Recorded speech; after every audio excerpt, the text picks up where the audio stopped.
Bonjour, Martin Séguin pour Parlons Bois. Aujourd'hui, je déballe ma nouvelle scie à onglet.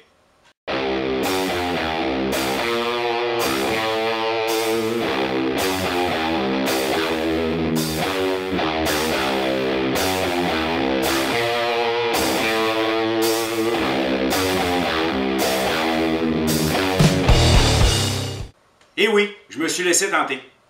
Lorsque j'ai fait ma vidéo Parlons scie à onglet, je trouvais ça dommage de travailler avec une scie quand même bas de gamme, une Mastercraft.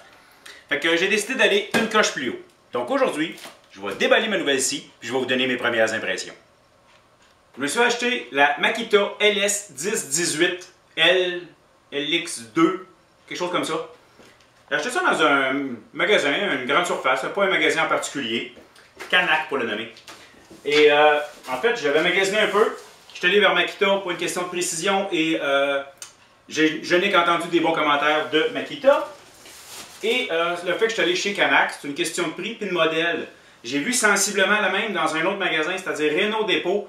Mais c'était pas tout à fait la LX2, c'était juste la L.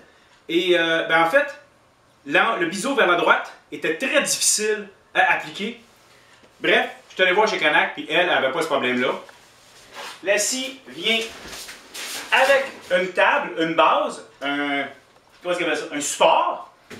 Moi, je n'en aurais pas besoin. Honnêtement, ce modèle-là, il a l'air très bien pour faire des jobs de chantier. Mais j'aime mieux mon modèle à moi qui a les pattes de chaque côté, là, qui peut supporter la planche. Donc, pour faire des travaux d'ébénisterie sur des grandes planches comme que je travaille, ça va bien. C'est ça. On déballe. Pour le moment, c'est assez bien emballé. Tout a l'air d'être là. Beaucoup de styromousse, bien emballé.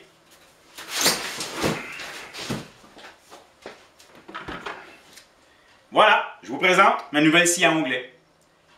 Je fais le montage.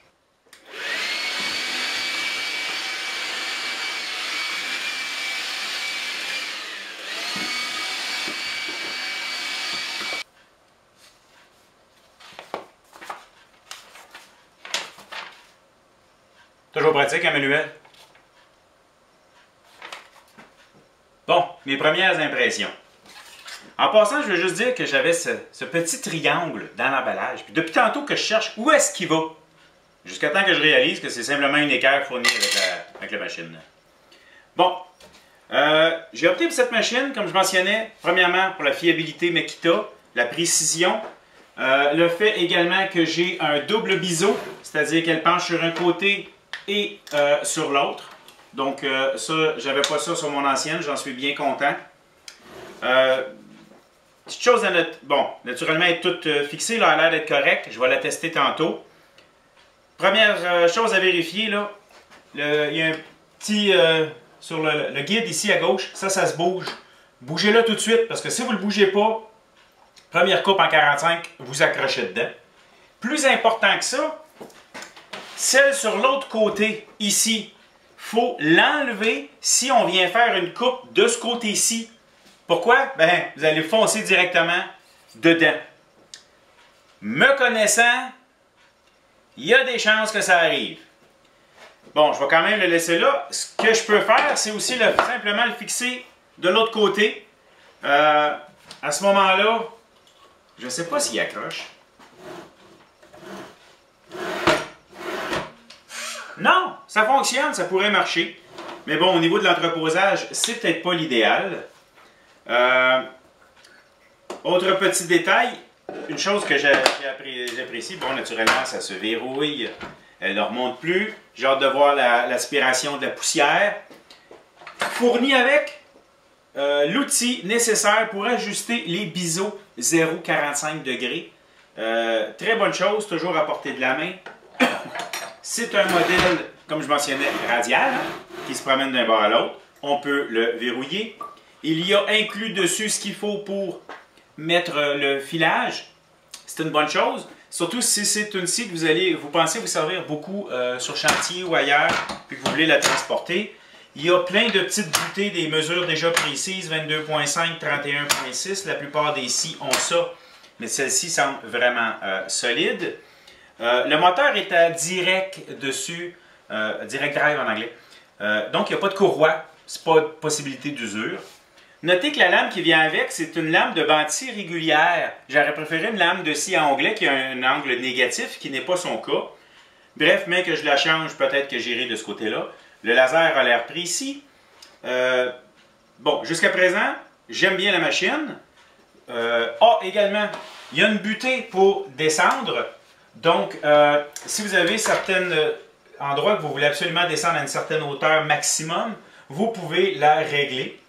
Sinon, ben, on le met qui va jusqu'en bas. C'est un bel ajustement. Ben, c'est ça. Il y a également l'outil nécessaire pour appuyer et faire tenir nos planches en place. Quand on a besoin d'une troisième main. Toujours pratique. Autre détail. Elle n'est pas vraiment pesante. On indique 45 livres, 22 kg. Je serais quasiment porté même à dire que c'est moins que ça. Bon, j'ai tout vérifié, tout a l'air d'être bien ajusté et tout est solide en place. Je vais faire un petit test de coupe.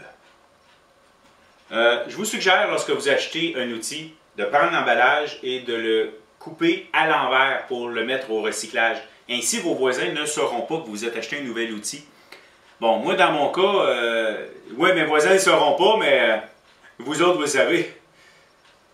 Notez que celle-ci a ce qu'on appelle le démarrage lent et un frein quand même pratique. Ça ne part pas d'un coup sec au cas où. Donc, ça sonne bien. Essayons ça.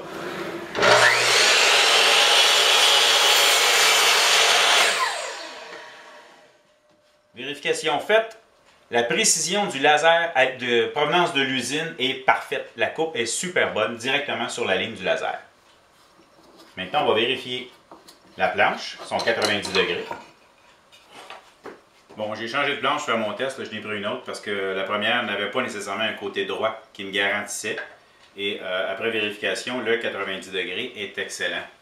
Il peut y avoir une petite variante parce que la poignée, on peut la bouger un petit peu avant de serrer. Donc, vous ferez vos vérifications pour être parfait. Petit détail, j'aime bien ce modèle de poignée-là. Contrairement à mon autre qui avait la poignée horizontale et que pour certaines coupes, la tenir de la gauche, mon autre, ça allait pas bien. Celle-ci peut facilement se tenir de la main gauche ou de la main droite, un petit plus. L'outil qui est serré au bout est l'outil qui sert à changer la lame. On enlève le protège-lame ici et on peut travailler sur la lame. Il y a un bouton pour barrer, donc on peut desserrer la lame avec l'outil qui est inclus. Après mes petits tests, je dois dire qu'au niveau récupération de poussière, bon oui, il y en a autour, hein, c'est une scie à onglet. Mais je dois dire qu'il y en avait pas mal dans le sac. Donc il y a quand même une assez bonne récupération de poussière. Bien hâte d'essayer ça à un moment donné avec l'aspirateur. J'ai beaucoup hésité entre celle-ci et la Bosch. La Bosch à bras articulés.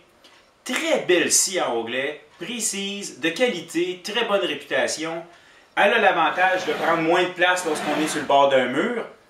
Mais malheureusement, lorsqu'elle est fermée, elle prend plus de place que celle-ci. Pour moi, c'est un élément important parce que celle-ci ne prend pas plus de place que ma précédente, qui a un simple petit raccoin pour être serré. Vous savez, moi, mes outils, je les sors puis je les resserre après. Bref, l'espace utilisé est important. Voilà, elle fonctionne super bien. J'en suis bien content. J'espère que vous avez apprécié. Merci.